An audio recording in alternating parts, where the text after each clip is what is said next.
Hello everybody, welcome back to the Norries podcast. Before we get into it there, we just want to remind people that we're supported through Danny Donovan at quickminutes.com. Yeah, Danny's a very good friend of both myself and James. He comes from the north side as well, and he grew up locally, and he's been a massive supporter of the podcast and both myself and James since we actually began. And he has his own company called Quick Minutes now, and quickminutes.com is a meeting management application for semi-formal and formal meetings. And look, if you want to know more about that, quickminutes.com, and supporting Danny's supporting us. So if you're interested in that, check them out and enjoy the rest of the podcast. Hello everybody and welcome back to the Norries podcast. It's an autumnal evening here in the marina and I'm with my good friend Timmy Long. hi everyone. Sean is on the switcher. How are you, Sean? Not too bad. How are you getting on? And we have legendary Cork broadcaster PJ Coogan. The show is on the other foot, my friend. It is. And thanks for the invite, lads. It's been a while coming, and I said to you both on the radio a while back, when am I going to do this podcast? And now I'm sitting here looking at the two of you, and you've more muscles than half the Navy, right? And you're sitting there looking intimidating, which you don't even have to try to do. Shit, what have I done? You've one of them heads, haven't you? Put a big softy underneath it all. No, sure. I know. But you see that, and Timmy talks about this, but that's, you can tell us, Timmy, about that exterior. What was the purpose of that back in the time? The purpose was just to keep people away, so I didn't get hurt anymore because of the childhood I had experienced. Yeah. And you build up these mechanisms, and my mechanism was the tattoos, the muscles, and the demeanour, the real angry demeanour that I had, as in to say, stay back, You shook my hand when I came in here, and you could have taken it clean off if you wanted to. And I thought, that's not the Timmy on the end of the phone. When we did the Opera House, so we were backstage waiting to come on, and you're kind of psyching yourself up. And Timmy's like, come on, and kind of pat me on the back, and he's nearly caved in my back with the big hand. That was an exciting time. That That for me, it was... that was the highlight so far, wasn't it? Yeah, most definitely. I couldn't believe it, lads. When I saw what you'd done, I really could not believe what I saw. I knew that, it was a Pat Falvey had that night. That's Pat had to draw all by himself. He is, yeah. Right, but I said, they've just sold out the Opera House. There isn't room to breathe or stand in there. That's some achievement, lads. That's so much. We were on with you in the early days, PJ. That's right. When we were starting out. Well, you went to Tommy first. Tommy Town, we were. And then I said, I have to get that fella. I have to get that fella. So that's where it started, and it's great. But for you, we'll go way back. So for the people that's outside of Cork that might not know of you, do you want to tell us where you're from and where you grew up? I'm as Cork as Tripe and Drisheen. Yeah. My dad was actually a Kilkenny man. And my mom is from Cork. And I was born, bred, buttered and raised here, and have been doing this job for all my life here. Went to UCC, went to College to Christy, went to UCC, got into the radio in Cork. Are you of Michal Martin's vintage? We would be close in age. He's a little bit older than me. He's older than me by a couple of years. He got to that school as well? Yeah, that's right. Yeah. He would have been ahead of me in school. I'd say he would have been coming close to his leaving when I was coming into first and second year. Oh, I see. But we wouldn't have known each other at school.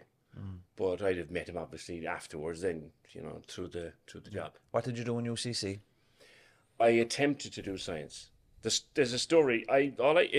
If things had gone for me the way I once wanted them to go, I wouldn't be here. Or else you'd be interviewing me as a doctor or something. Because I only ever wanted, since I was as high as the table, I only ever wanted to be a doctor. It's all I ever wanted to be. And to this day, I still keep medical journals and medical websites. And my wife, a couple of years ago, bought me a copy of a thing called Kumar and Clark, which is this standard Bible for medical students. It's about that thick. And I have that. But when I came to the Leaving Cert, and this is the old point system, I don't know if you remember it, the highest number of points you could get in your leaving was 32. It was totally different. There was no hundreds and whatever. The highest number of points you can get in your leaving cert was 32. And the year I did my first leaving medicine was 24. And I got 19. And I wasn't a happy bunny. No, to be honest. Did I break my arse studying? No, I didn't. Because I had actually discovered the music and the radio and all that as a hobby beforehand. I wasn't doing anything but except at home playing music. So I made a ball to the first leaving cert. Got 19 points. Went back and did another one. And got my 24. And they put it up to 25. Now, that's like putting something up 150 points these days. To compare the two systems. That's like putting something up 150 points. So, but that's it. I said, That you must have been good at. I was, and I kind of said, well, I don't know. So I had always had science as a second choice. And I've been into science as well, like since I was a small fella. And went in and started to do a science degree. Physics, chemistry, and what else did I do? Zoology. And maths. I always liked maths and physics. But in the middle of first year, I discovered that I could actually do a small slot on a small pirate radio station. And I started. What was it called? It was called Radio Caroline Cork. It was a little caravan out. Do you know where the Gillaby Veterinary Centre is? Outside by Dumpy Bridge in Topper. Yeah, I was in there in a caravan in a garden with Mickey Daly and a few more of them. And it's some other people you'd know came out of that. I started cycling out there on my bike in between lectures. The story is probably better told if I do it in the order. Yeah. I was at home one day and I got a notion that I wanted to be on the radio. So, well, I got up on my bike and I cycled out to where I knew this radio station was, knocked on the door, and Mickey Daly answered under his stage name, Dave the Rock Hammond. I'm telling you. And hair down to here, gas man. Dave the Rock Hammond, and invited me in, and he asked me if I had a demo tape, which of course I didn't. I was a pure greenhorn. I was barely 18. I wasn't even 18 yet. And he said, right, look, he said, go and get a tape made, or come out and I'll let you make a tape in the studio during the week. And we'll take it from there. So I said, great. Well, off home, my mother was disgusted. Of course, you'll neglect your studies. I didn't like to tell her I'd already been neglecting them anyway. And next thing, I think it was All Ireland final day, when they used to have them at a decent time of the year, like September, like they're supposed to be. And anyway, the phone rings on the Saturday evening. I've been out there about lunchtime. Saturday evening, about 7 o'clock, phone rings at home, no mobiles, of course. My mother goes, do you know a Dave Hammond? I said, hang on a while, I do. I'm off out. Hello, it's Mickey. Yeah. I want to watch the match tomorrow. Will you do it 4 to 6? Shit, I'm on the radio tomorrow, 4 o'clock. And that's how it started. And I was dabbling in and out there. And it's funny that I'm actually here this evening because I took a phone call today. And I can't really talk about it very much. But someone wants to... somebody wanted to mark my 35 years in broadcasting. And I thought, that's nice. But hang on that cotton picking a minute. That'd be 1987. Oh, shit.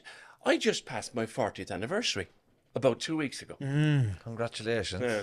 So you're the first ones to hear it. That's an exclusive. That's an exclusive. 40 years ago. So, yeah. So, then I went out to Sunday, did the programme. Was that a popular show at the time? Popular radio station? It was out of a caravan, Jim. You know, it was like... But what was the competition? Was there a 96 back in the day? There was loads of small pirates and some really bigger pirates. The big pirate stations at the time were South Coast Radio and ERI. And it was like Manchester United and Liverpool. You were either a South Coast fan or an ERI fan. I was a huge South Coast fan. And I used to cycle around. I had a push bike and I had a radio sellotaped onto the bars of the push bike. Like, this is before anyone had, even some fellas hadn't radios in the car. I had a battery-operated radio strapped onto the bars of my push bike, going around town with the radio on. That's how obsessed I was. And so I was a South Coast fan, and they were ERI fans, and I ended up working in both of the places eventually. But they were the big ones, and then there was loads of small little ones. Caroline was about the smallest little one at the time, but the only really tiny one left. But it's where loads of people started. I mean, Ken Tobin started there. In fact, Ken answered the door to me that day when I went out. He was, I won't tell you what age he was. He was barely legal.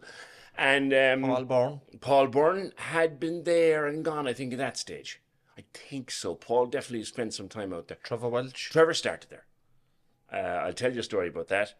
About 2 or 3 Sundays in, I went out, and Mickey was all excited. He'd moved me back from 4 to 6 to 2 to 4. And he says, I have a very big star coming afterwards. He said, I'm going to have to sign in this fella. Oh, great, Mickey. Dave, are you? Scott Jensen. I said, Scott Jensen, that sounds kind of sexy. Right? 10 to 4, in walks Trevor.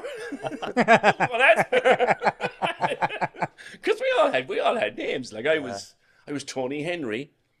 And the reason I was Tony Henry was I found a jingle package somewhere that had Tony Henry for some other place, and I took that. We're pirates, like. And then I went from there after a couple of months. But he actually more. It was a year a bit, because the great Donny McKeown, the man who, and everyone claims to have invented oldies in Irish, which I know listeners know in many parts of the world and the country don't know what it is. It's a Cork institution. It is, Sunday morning. Derry O'Callaghan didn't invent it. Hugh Brown didn't invent it. Eric Griffin didn't invent it. It was invented and perfected by the great late Donny McKeown, Donny Hines. And Donny worked there. And I worked with them for a little while. And then I was approached, as you would be then back there, by a fella called Michael Shaky O'Brien. And Michael Shaky O'Brien had just taken over South Coast. In fact, he was running it. So he thought, this fella's good enough. Mm-hmm. So I moved on to all these stations. There was South Coast, there was another one. WBEN was another rock and roll station. And when did the radio become mainstream then? I got into ERI, which was, it was a big thing. Yeah. I just got into ERI, and about a week and a half after I got into ERI, I got a call from RTE, because I'd put in a demo a long time previously to a woman called Lucia Proctor. She was a producer, and she put me on the Maxi Show, which was this Sunday morning request show from around the country, and you did 25 minutes out of Cork once a month, and you were on national radio. So that was my national break. When did it go legit? The stations were legalised in 89. The new stations came on in 89.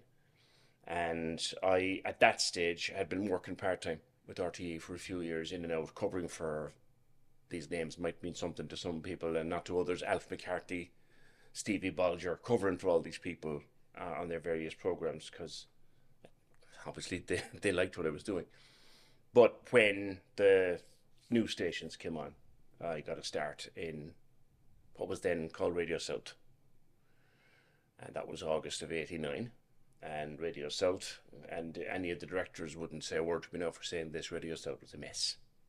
It was trying to be everything to everybody, and in the end, when you do that in life, you end up being nothing to nobody. Yeah. So it was kind of bounced along for a while, and then it was taken over by this crowd and taken over by that crowd, and it became what it is today, which is 96 FM, over a series of very painful divisions and moves and takeovers, but now it's part of a global operation now. So you've been at 96 FM even since before it was 96 FM? I've been there since day one, Radio South, April 1989, or August 1989. There since day one. First job I did, I was presenting the breakfast show, because they figured that might be a good place for me to be. Is it the one company owns all 96 FM? Well, we're all owned now.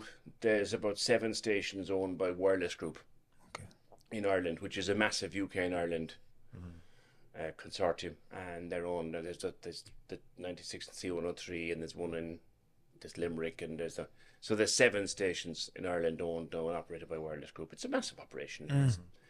It's part of News International now, you know. But I mean, coming from to a fellow who started in a caravan on a Sunday afternoon in September 40 years ago to being part of a global organisation, and they still haven't figured out. They still haven't found me out, like, you know. And you have the opinion line. What kind of it? I suppose you must be at 40,000 people a day, I'd say, would you? Well, we reckon that it's anywhere between, depending on the time of year and the survey you get back, it's anything between 68 and 72 to 3,000. Go out there. Yeah, which is big. Like That's massive, yeah. big. And I mean, if you consider that there's another big talk show in this, there's 2 more talk shows in the city, you know, and you still manage to pull that listenership. Who are the other 2 talk shows? There's Neil on Red FM, Neil and and there's Patricia Messenger on C103, my C103. company colleague. Yeah. And then, of course, you're also up against Pat Kenny on News Talk, and you're up against Claire Byrne, and you're up against them all. So to be pulling a nice... Ryan probably is on at 9 Ryan, o'clock. well, Ryan is on 9 to 10, yeah. Yeah. And That's still your time, like. it's still our time to be pulling 70,000 out of that, you know, at any one time. Isn't You'd there be a very great happy. loyalty amongst your followers and listeners? Is amazing for that. Cork is the most loyal. I mean, you guys, you know, you're pure Cork. When you started out doing this, you I bet you sat at home going, "Are we mad?" You know, and then, like, I'll throw a question at you, Tim. Yeah. Like, when you walked out on the stage at the Opera House and saw that you could barely move in the place, how did you feel? I was overwhelmed with emotion. I was just blown away that so many people could come pride to as see well. us. You I'd know, say you would, yeah. Oh, Jesus, hang on. Wow, you know, yeah. But it's a real honour that people Yeah. would pay money to come and listen to you Yeah. and consume your content as a night out after a bit of dinner, maybe a pint afterwards. That, like, it was, I felt a huge honour, you know. Yeah, and that someone decides in the morning with such a plethora of media out there to flick it my way. It's the same every single morning, you know. And it's like I call it my big dysfunctional family. You know, there's you and me and 68 or 69,000 people. It's only myself and yourself now, Mary. You're grand. I like that. But come here, some people just have it naturally when they go onto the radio. It's like they think it's just you and them, and you're just having a conversation on the But that's phone. what I've got to do. I've got to You know, create that. and yeah, we'll go on. Like I listened to this clip there while on the radio. There was this young lad. He must be, I don't know who he was. I don't know, was it Neil Prendeville he was talking to? And he was talking about smoking weed or something like that. And I was saying to myself, does he not know there's about 50 or 60,000 people listening to him on the radio who's on about being on the dole and smoking weed 4 or 5 joints a day? And There's a clip of young Flam McNeil, and he's on about your man is after getting assaulted by the girls, and he said, he got a bad one, Neil, a bad one, a bad one. Yeah, I have a few. I had a few of them. And what happens is people forget that there's an audience there. And you see, part of it is my job to make them forget. Part of it, particularly if a person's nervous. I mean, when you came on with me first, you were very nervous. it's petrified. Right? And the same with yourself. Because I think you done Tommy, but doing it in your own city is different. It is, but every time you do it, it's different. Yeah. It's different personalities, And and you you- don't know what's going to be asked. Yeah. And you were live as well, whereas with Tommy it was pre-recorded. Exactly, You were and that is a safety net. You know? Live does up the ante, doesn't it? Yeah, and the thing about it is we love to have people on live, but then sometimes you kind of say, okay, guys get really nervous. Yeah. But the thing about just you and me, like that's the trick. And I may tell you now, I've completely forgotten that there's cameras and mics here. Yeah. So you guys have it as well. Yeah. You've got it. Yeah. You know what you're doing. It's just the 3 of us. Yeah, because sometimes guests, like a friend of ours, Darren, she was on the podcast, right? And so when we're chatting, like, you'd forget it's just a conversation. Yeah. But then the following day, she was on the front page of the Examiner, you know, national paper, with the content of the podcast, you know. So, like, it is just a conversation, but it goes out to a lot of people. Yeah. And you never know who picks it up, do you know what I mean? So that's why sometimes we have to kind of not coach the guest, but really give the information to the guest that, are you prepared to speak on this topic? This is what may happen afterwards. Are you ready for that? Do you know what I mean? That's important as well, you know. But you have a huge audience, but there's a huge responsibility as well for you, I think, in terms of, like, you set the tone for some of the discourse around some of the social issues, you know. You do. And you have to be fair. You have to try to be very fair, you know, and that's hard. That's gotten harder over the years. I think there's the way we have conversation has changed a lot over the years. People are more conscious now of what they're saying, not because of the radio audience or the podcast audience, but the social media audience. because I could be making a point. But anyone, I can make a point to you. You can make a point to me, and we could sit here. You might ask me a question, and the answer to the question takes 4 or 5 minutes for me to properly line that out. And somewhere in there, there's 20 seconds, and someone can grab that. Take it out of context. Take it out of context, twist it around, make a TikTok out of it, and destroy me. Has that happened, yeah? People have twisted my words, yes, but no one's quite gotten to destroy me yet, because I know my words can be twisted, so I'm very careful the way I choose them. But you can twist someone's words a lot more easily now than you could do when I started. Do you know, before you started doing the opinion line full time, what was it like for you in 96 FM before that? What kind of roles had you? I was news reporter. Initially I started as a presenter, and then I moved into the newsroom. I had no interest in being in the newsroom, but it was the newsroom or the hatch at that stage, just about changes in the company. Yeah. And I said, right, we'll give it a shot. I'd done some news reading in pirate radio, and I was lucky to learn from some really, really good people. One of whom only passed away a few months ago, the great Brendan Mooney, was a director of the original Radio South. Peter Tlusky, Examiner Man. John Murray, RTE's John Murray. He was one of my news editors, and learned my trade from those great people. And then I discovered I had a thing for being out on the road, so I was in the newsroom when I had to be. But where I was happiest was out on the road in the car with a tape recorder, and in latter days, mini discs, and when technology changed to allow me send stuff from the side of the road. Similar to like what Brian O'Connell does for Clareborn at the moment. Yes, exactly. Or what any roving reporter really does. Yeah. I would be where I needed to be on the day, and I did politics, local and national. I did crime. I did the courts. I loved the courts, absolutely loved doing the courts. Did them for 12 years. Did politics. Politics and the courts were my favourites, but I'd do anything from the official opening to whatever. A couple of particular memories stand out. Was the T-Bonhomme disaster. What was that? Down in Union Hall. It was a trawler that capsized. As you come into Union Hall there's a notoriously difficult area to navigate, and this trawler was lost, and it was just a developing, unfolding tragedy as you go down there. So we're down there with all the equipment, all the gear, no signal. You're trying to get the work done at the same time. You're trying to be sensitive and trying to be kind, and sometimes I think I miss that. Sometimes when I see a big story break and I know I'm going to be covering it on the show, I'd actually love to get into the car and go down there. It's not the same. It's not the same. No, I think in a way, when I stopped being a presenter as such, a music presenter, and I went into the newsroom, I wasn't keen for a while. And then I discovered courts and election counts. The next general election, whenever it comes, I was trying to work it out the other day. It'll be well into the mid-30s of the counts of elections and referendums and stuff. I love that stuff. Yeah. I love election. They're my favourite thing to cover as a journalist, election counts and courts. They're exciting. They're great fun.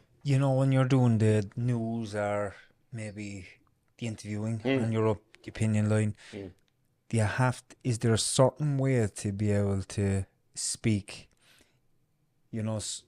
Even at the beginning, and sometimes Cork people, me, James, a lot of us, sometimes we have our breaks in between sentences, and it's and then we go back in.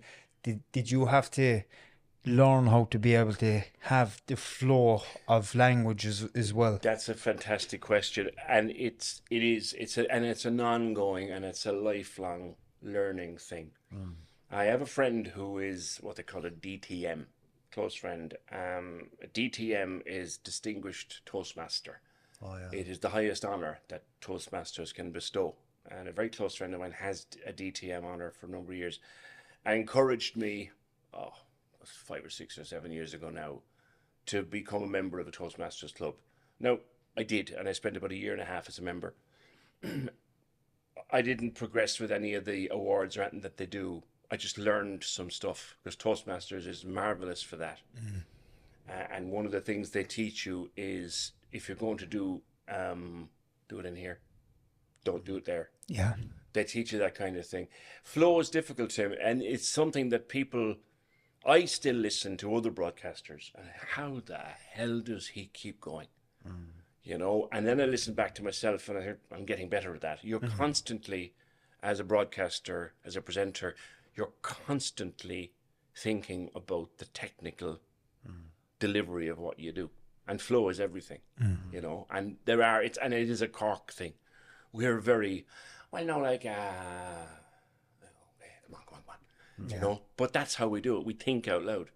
I don't know. Is it more difficult on the radio because, do you know, now for example on the Tommy Tiernan show, it's on the TV.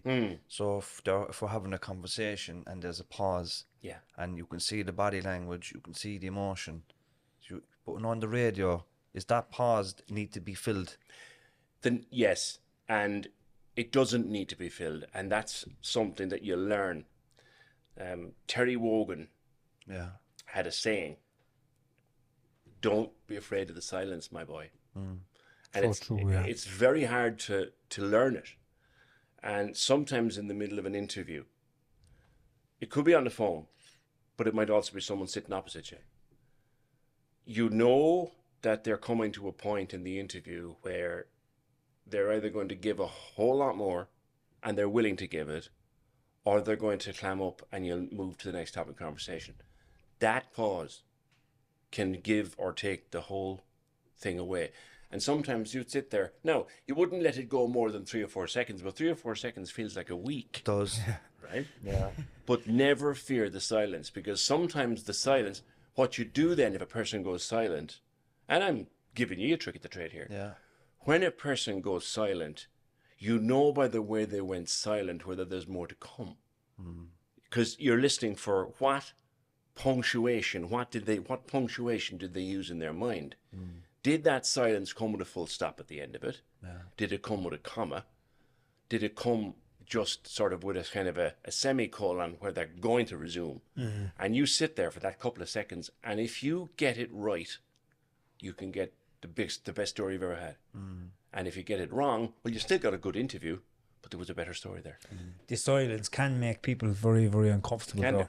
It could, like, even for any of us here sitting in a room, if we were sitting here, the four of us, before we started this podcast, and we were having a cup of tea, and we were all chatting, and if we stopped talking for 4, 5, 6 seconds, I guarantee you all of us are waiting to see who's going to speak next, or which one of us is going to conjure up the next story to speak. You know, it's, I don't know, is it a Cork thing? I don't know, but it's like we don't handle silence very, very well. No, because we don't know what's coming at the end of it. Yeah. You know, it's like if there's an uneasy feeling when the silence lasts more than a few seconds. But think about the times in your life that are silent. And the times in life that you are silent, an awful lot of those times is there's bad news coming. Or it's something negative. What we don't sometimes remember is that maybe the silence is a pause for thought. Maybe they're putting the thoughts together. And like one of the techniques that you learn or you try to teach yourself, or I listen to other broadcasters and other podcasters, how do they do it? And what do they do with the silence? Because we all learn from each other.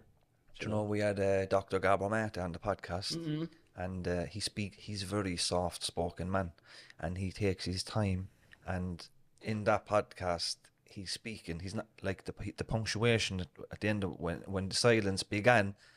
I knew there was something to come, and you just have to sit there and allow him time to develop his point. Because some people like to take their time, and there's pauses in between, and they develop their answer, you know.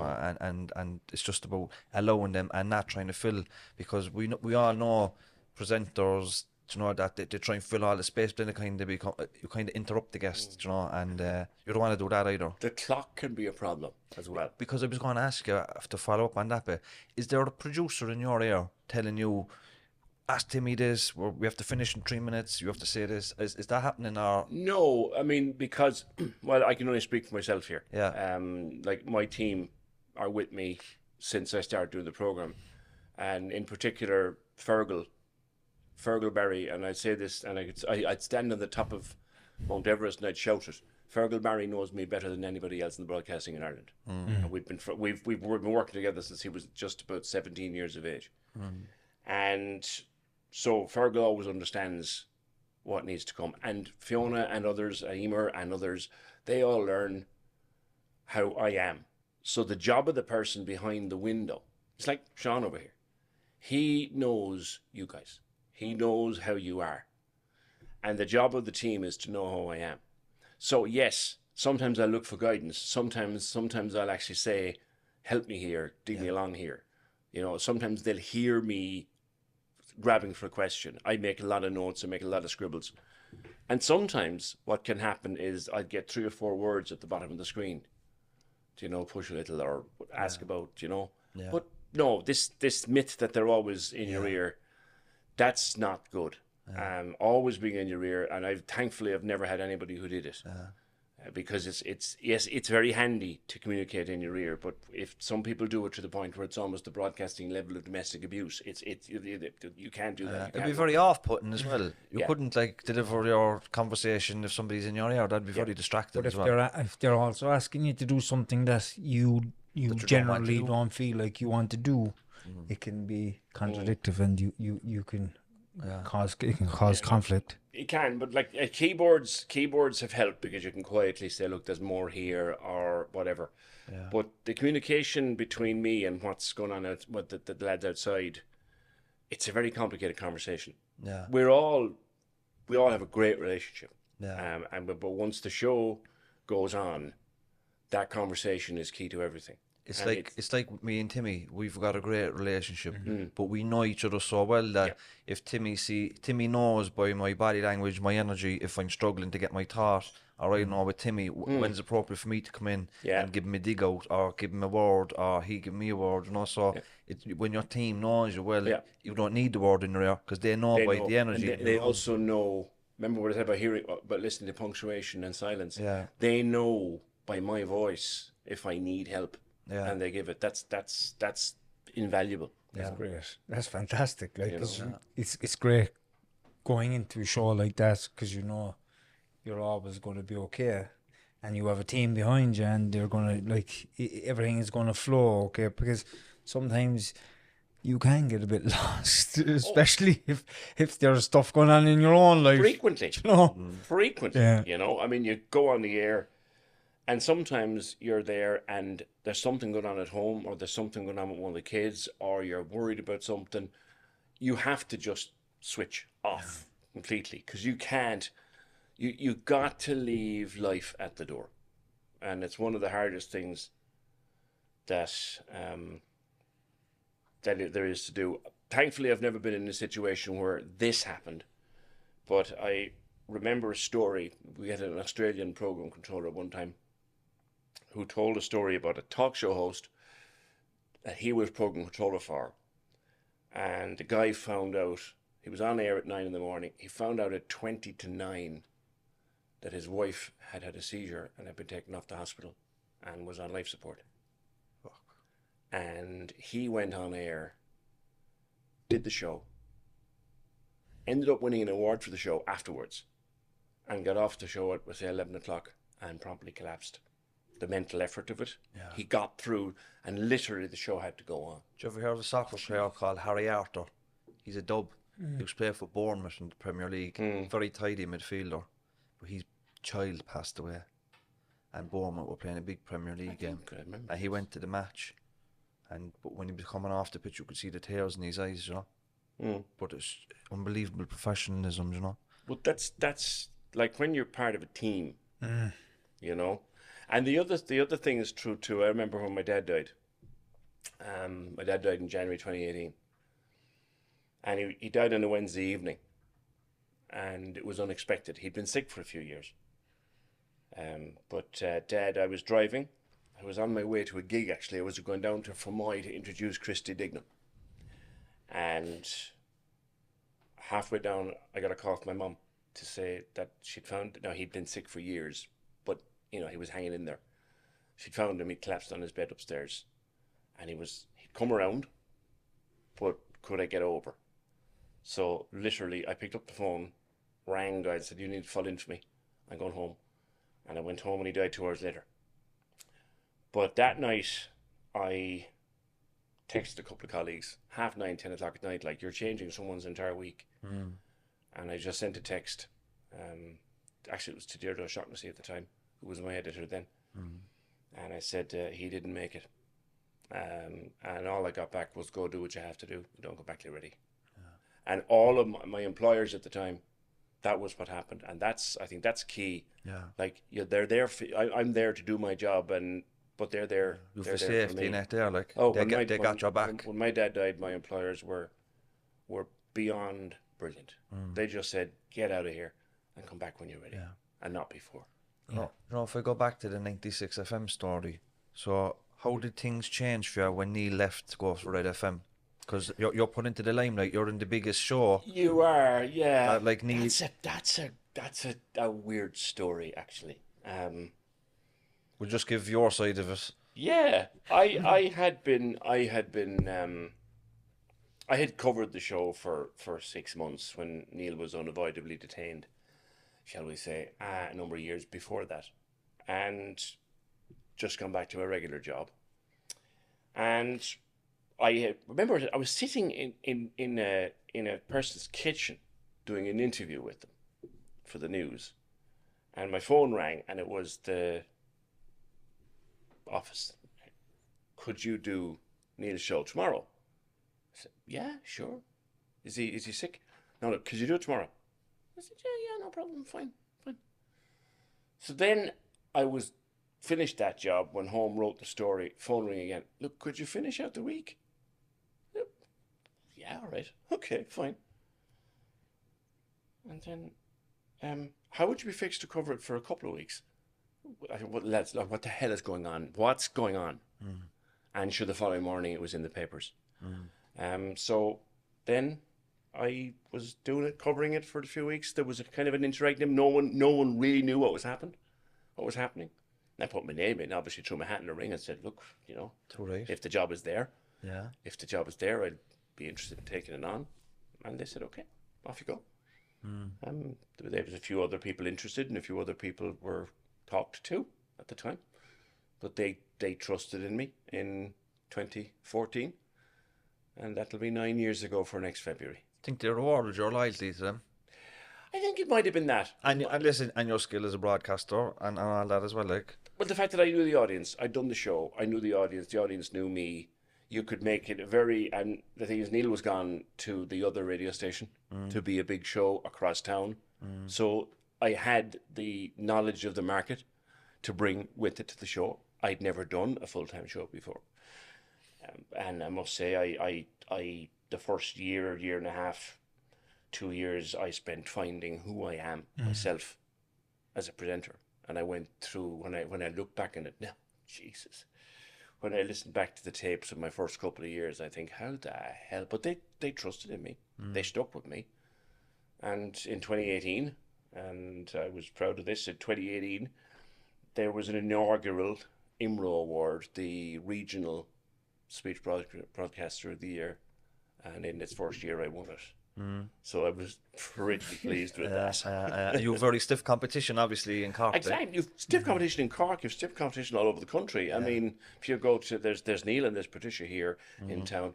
Then there's Damien Tiernan in Waterford. You've great presenters up and down the country. And okay, that's kind of a then you're doing something right. Do you know who I thought was a big coup for 96 FM? KC. I thought KC was on Red FM in the mornings. Yeah. And then he left Red FM to go to 96 FM. Yeah. But I loved KC. I still love KC. Yeah. But I thought, I used to listen to... See, back in the day when it was the old radio analogue and you turned the tuner, very rarely would you actually switch the tuner. But I think with digital, for me anyway, with digital radio, you're just pressing a button. And I think I switch back and forth between yourself and Neil, KC and, whatever, So, but I think KC is great. Go on. It's one step better than that now. It's all these smart speakers. I'm going to annoy everyone watching this or listening to this podcast. Alexa, Oh, yeah. Play 96 FM. Now everyone's smart speaker has just gone bananas. Right? One thing I did this last year when I put on a particular record that I liked. I goes, Alexa, volume 10. All these speakers. But that's where it's gone. I can be listening to a radio station in Japan. Yeah. Like that. Do you know what And that's changed the market. I listen to Talk Sport, which is an English radio show, but we have access to that now through the smartphones and the internet, which is great. Trevor, that you mentioned before, Trevor does Talk Sport Ireland That's now. right, Through yeah. ourselves. It's on our app. They supply us with the material, and the Saturday afternoon Premier League Live. It's one of our biggest hits. But you know what I'd love for to happen there, and we digress a small bit, but do you know the way Talk Sport, they record they stream their stuff on YouTube, they get great interaction, and then they dice it up into like 5, 10, 15 minute clips and put up on YouTube. But I think there's a huge market for an Irish version of that. Like you've Off the Ball and you've different people doing it on YouTube, but they're small enough and they're not great. But I think Trevor would be the man. Like he's doing the Talk Sport piece, but to stream that and have it as its own. Maybe in Ireland it's not big enough to have its own daily show, but certainly, I don't know, a couple of days. Well, certainly Trevor's knowledge is unsurpassed. Yeah. Trevor's knowledge is not matched in terms of like the way he can combine a knowledge of the Premiership, a knowledge of European football, and a knowledge of League of Ireland football all in one head. Yeah. I've never met a knowledge like it, you know. Yeah, and the contacts he has as well. But this is not Trevor Welch's podcast. This is PJ Coogan's brought him podcast. We did, and listen, Trevor Welch is welcome to come on. But so when you started doing the opinion line, that really raises your profile because you're not like you're the main man in the radio show now. I don't know. You might be too modest to say that. Like, but the opinion line is the like flagship. It's the 96 flagship. FM. It is between ourselves and KC and Ross in the morning, and then there's me. That's the flagship 6 hours a day. It is, yeah. Yeah. It So is, yeah. how did it change your life? Or was it just like this is another show and I'm going to move into it? Oh yeah, I put it this way, right? Is there more of a workload involved with the opinion line than the news, or what's a broadcaster's day like? I always imagine, right? This is I'm just finding out now because he's looking to take your job. I'd love to go into the radio. I'm just putting it out there. I'm only kidding with you. Right, I'm thinking now, right? PJ goes in the morning, and you can tell me, shut up now, James, you're talking bullshit. PJ goes in the morning, right? He's on the radio at 9. He rocks up about 7:30, has a cup of coffee. Deirdre or Brenda, whoever is on the day, Emer, this is who we're going to have. Here's the notes. You sit down, you do you present the show for 3 hours, and then you'll finish your day's work at 12 o'clock and you'll go about your business. Be sacked in a week. Would you? Yeah. There's so much in the background, is there? Would you? Like my day starts. The alarm goes off at 6:15 in the morning, but sometimes it doesn't finish until 12 o'clock at night because you could find something changed entirely. Yeah. I've found myself going into my home studio, nothing like as impressive as this. I've gone into my home studio to do a pre-record in America at 9 o'clock because it has to be done 9 o'clock at night, so I get the guy. So I have a little small setup at home and we do a lot of pre-recorded stuff, so I would be definitely, and I get home in the afternoon, we've all our podcasts to do. I edit the main podcast of the day, Fergal does other ones, and I would organise tomorrow's stuff. Tomorrow's programme has to be prepared and written up, and the notes have to be written and everything like that. And I would be pre-recording stuff at home, and then come the weekend, like this particular Saturday morning, I put in about 2.5 hours at home in that's most getting stuff ready for Monday. Yeah. Because if you don't, like, for 3 hours radio, 5 days a week, that's 15 hours. You'd easily put a full 40-hour week into that without even breaking sweat.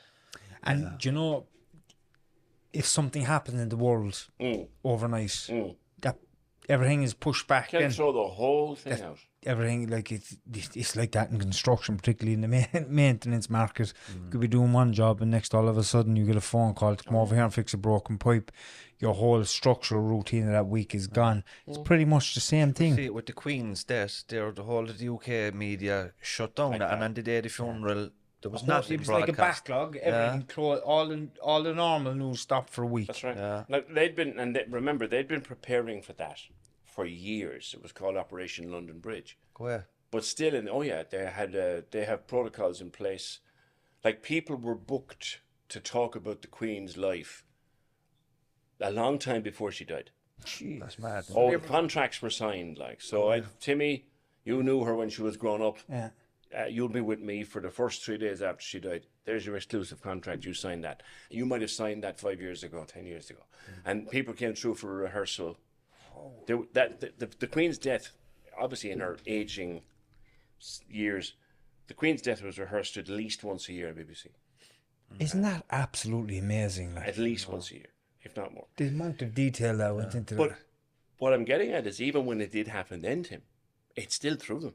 I know. It's still through them. It wasn't it wasn't expected, was it? No. Did she die unexpectedly? She didn't. I don't think anybody expected her to see out another year or two. She was never going to make the 100. Yeah. And Prince Philip was short of it by 90 days. She was never going to make the 100. Her health was failing. No one quite knows what was wrong with her, but she obviously was unwell. But that having been said, in the end when it came, her death was something of a shock. But I'm thinking of something that would have changed the whole turn of a programme on a sixpence. We'll say I could have a very packed programme some morning and you're going like down a particular direction. And let's imagine that, and it did happen. Do you remember the Manx Air crash up at the airport? Yeah. That changed the whole turn of Was that broadcasting where today. Chris Luke was on talking about that? That's the one. That's the one. Yeah. That day, the whole news agenda changed that day in seconds, and that is the way it changes. And I love that. You know, you love having a program prepared. You love knowing at 9 o'clock or 8:30 even. You love knowing where you're going to be or what you're going to be doing for the next 3 hours. But if it all goes on its arse at 9:15, there's no buzz like it in the world. There is no buzz like it in the world. Do you know what? You raise a great point, and I often thought of myself and Timmy's role in that.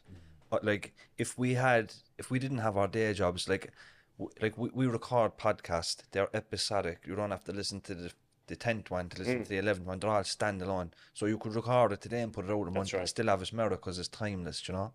But I'd love to be able to respond to stuff that's going on, current affairs, stuff that's happening this week or today, and get me and Timmy's reaction to it and have guests kind of remote zoomed in. But it's just not having the time really to do that. But hopefully we can do this full time, and that might be another big piece of content, you know, if we got the right people. You know, if we listen, it's all about funding really at the end of the day, you know? It is. And I mean, like where you've brought it to already is huge. And that's like that. I mean, but I know what you mean. It's episodic and it has to be generic. Yeah. So like I don't know, you might not run this one out now for a couple of weeks, but it has to be manageable for us. It'll hold. It'll hold, you know. That's the important thing.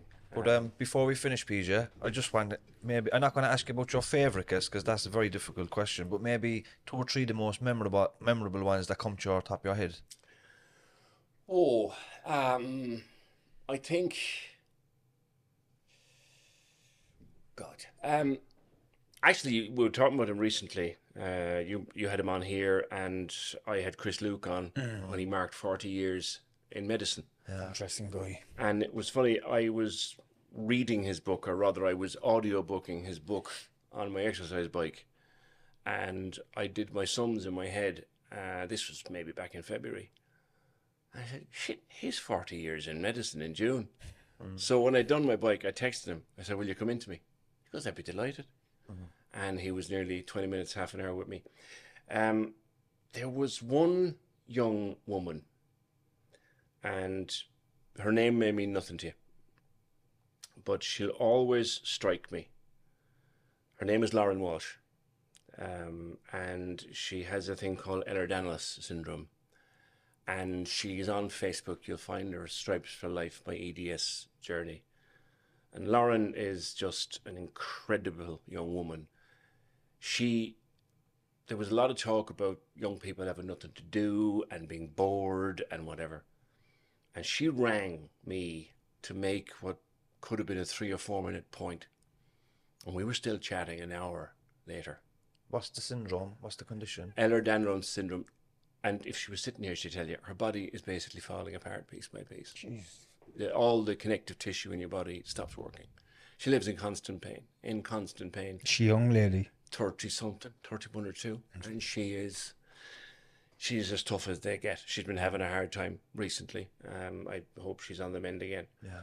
I stay in touch with her through her mom. But she blew me away the morning she was on. There'll be a few more people. There was a guy came in, Jonathan Sugarman is a man who tried to blow the whistle on the banking situation in Ireland back in 2007, 2008. And he came to Cork to give a lecture, and he wrote a book. And he came in to me again for 15 minutes. And he was very nervous coming into studio because he'd never done a live radio interview before.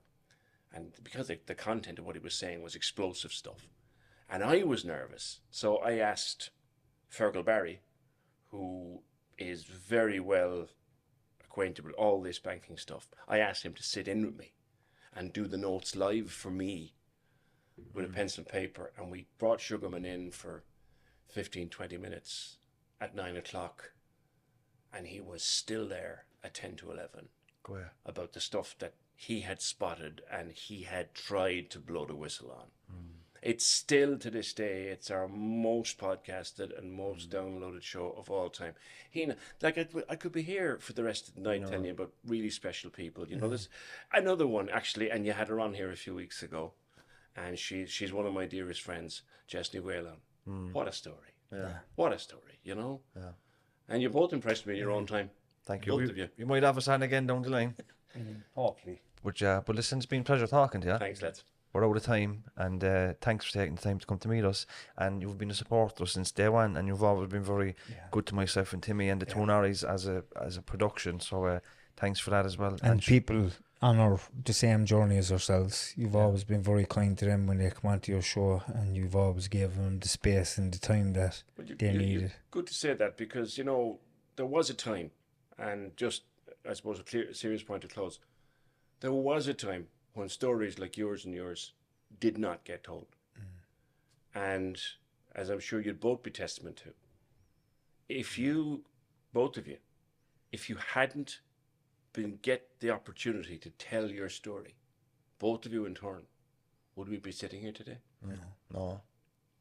So let it breathe. If there's a story, let it breathe. And I think that's my motto. Whenever an interview starts to go in any, I just let it breathe. Yeah, and one thing I'd like to finish on is I kind of add to that what you're saying, because you've huge listenership, way bigger than ours, right? Now we've got a big listenership too. But I haven't filled the Opera House yet. No, but you've got a big listenership. But the way you have to look at it is like, you know, the Hippocratic oath, what a doctor has to take. The main thing, do no harm.